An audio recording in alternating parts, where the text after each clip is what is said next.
Tarde. Estamos aqui hoje para estudar um tema que é muito relevante para todo aquele que acredita na volta de Jesus e que acredita também no ensino sobre o Espírito Santo, que é justamente isso que o mestre fala lá no livro de João, capítulo 19, 18, especificamente quando ele diz: Não vos deixarei órfãos, voltarei para vós outros.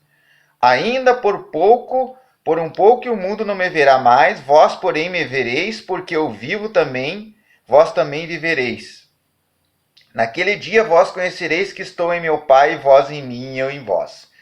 Então aqui é o prenúncio do Espírito Santo, da vinda do Espírito Santo a povoar, a habitar com aqueles que buscam o Senhor. Nós vemos também no livro de João, no capítulo 16, quando ele fala das características, a função do Espírito Santo. O Espírito Santo, ele tem a função de convencer o mundo da verdade, da justiça e do juízo. Do pecado, da justiça e do juízo. Assim foi dito lá em João, capítulo 16, verso 8. Quando ele vier, convencerá o mundo do pecado, da justiça e do juízo. Do pecado, porque não crê em mim. Da justiça, porque vou para o Pai e não me vereis. Do juízo, porque o príncipe deste mundo já está julgado. Então, a partir da ascensão de Cristo, da glorificação dele, o próprio Cristo ressuscitou no terceiro dia, como ele tinha prometido aos discípulos, e ele deixou, após ele conviver 40 dias com os apóstolos, ele deixou uma mensagem que seria a vinda do Espírito Santo. A vinda do Espírito Santo para acompanhar o povo de Deus e para uma função muito peculiar, que é convencer as pessoas. O que me convence do pecado? O que me convence do erro? O que me convence que eu estou ao contrário da lei de Deus? O que me convence que eu não estou de acordo com os parâmetros das Escrituras é o Espírito Santo. O Espírito Santo me dá a noção do certo e errado, é a consciência, é aquele pensamento, sentimento de remorso, de quando faz algo que não poderia ter feito. Essa é a ação do Espírito Santo, é aquela tristeza. Mas algumas pessoas não têm mais isso. Algumas pessoas não conhecem isso porque estão com a consciência cauterizada. Elas não têm mais a comunhão ou nunca tiveram comunhão com Deus. Então aqui fala daqueles que buscam ao Senhor, daqueles que querem ter a comunhão com o Senhor, que querem encontrar Cristo, que reconhecem Cristo como seu Senhor e Salvador. Então a esses foi deixado o Espírito Santo. O Espírito Santo ele desceu sobre os apóstolos, especialmente sobre Pedro, lá no discurso de Atos, narrado em Atos, capítulo 2, verso 5 até o 13. Ora, estavam habitando em Jerusalém judeus, homens piedosos, vindo de todas as nações debaixo do céu. Quando, pois, se fez ouvir aquela voz, afluiu a multidão que se possuiu de perplexidade, porquanto cada um os ouvia falar em sua própria língua. Estavam, pois, atônitos e se admiravam, dizendo: Vede, não são porventura galileus todos que estáis falando?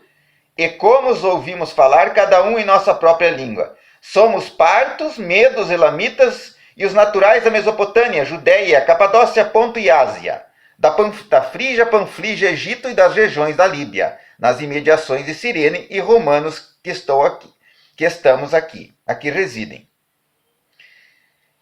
Então o que aconteceu? Havia judeus convertidos e não convertidos, e também gentios presentes àquela cerimônia, que Pedro estava ensinando, estava discursando a respeito do Senhor Jesus, a respeito da vinda, a respeito da missão que o Senhor Jesus desenvolveu, quando eles ouviram algo que era sobrenatural e ainda hoje seria, que Pedro estava falando na língua aramaica e eles estavam ouvindo no seu próprio idioma. Então, se falava na Palestina, na época de Cristo, o aramaico. E se falava o grego koiné, que era o grego mais comum, o grego mais simples. Então, o Pedro estava discursando na própria língua nativa, na língua dos judeus ali. Aí, cada um daqueles visitantes que estavam vindo, que eram de várias partes do mundo, que estão descritos lá em capítulo 2, verso 9, 10, 11, tanto judeus como prosélitos, cretenses e arábios, como os ouvimos falar em nossas próprias línguas a grandeza de Deus. Então cada um ouvia no seu próprio idioma, como se fosse uma tradução instantânea, simultânea.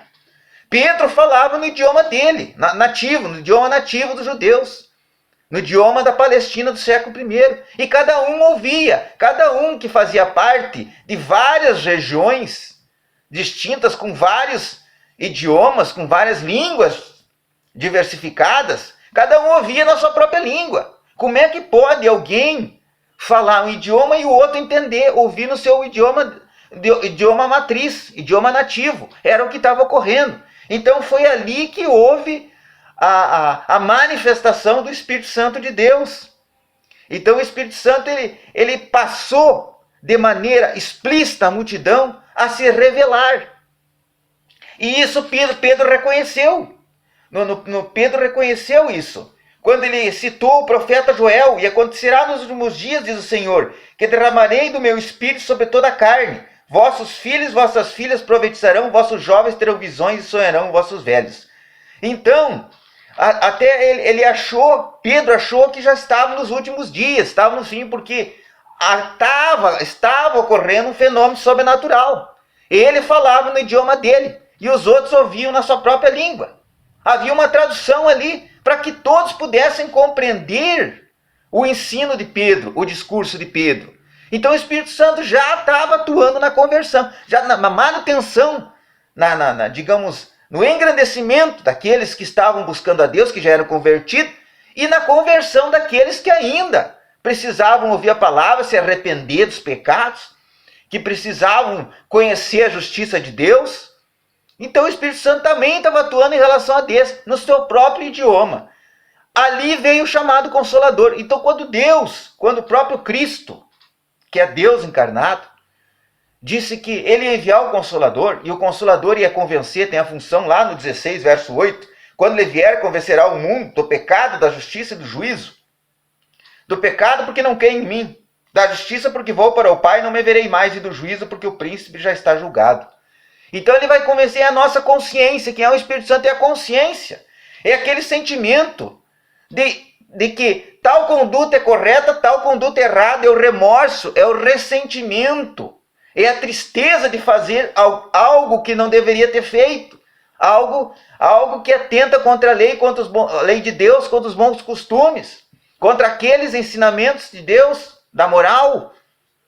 É a consciência, é o exame de consciência. Esse é a atuação do Espírito Santo. Sem essa atuação do Espírito Santo, as pessoas estariam completamente sem freio. É claro, como eu disse, há pessoas que já têm a consciência cauterizadas, que o Espírito Santo para ela já não faz diferença alguma. Ela simplesmente não ouve mais o Espírito Santo. Ela ignorou o Espírito Santo. Então, é dito na Bíblia como consciência cauterizada, como diz Paulo. Então, o Espírito Santo ele age naqueles que querem a Deus ainda, que buscam a Deus ainda, que querem uma comunhão com Deus, e ele diz: isso aqui é certo, isso aqui é errado, isso você deve fazer assim, você deve se arrepender, você deve pedir perdão a outra pessoa pelo que você fez, você deve se arrepender. Ele dá aquela tristeza, ele dá aquele arrependimento, aquele sentimento de que cometeu uma falta, algo errado, de que a vida precisa mudar em determinado ponto. É o Espírito Santo agindo. Então aí nós vemos que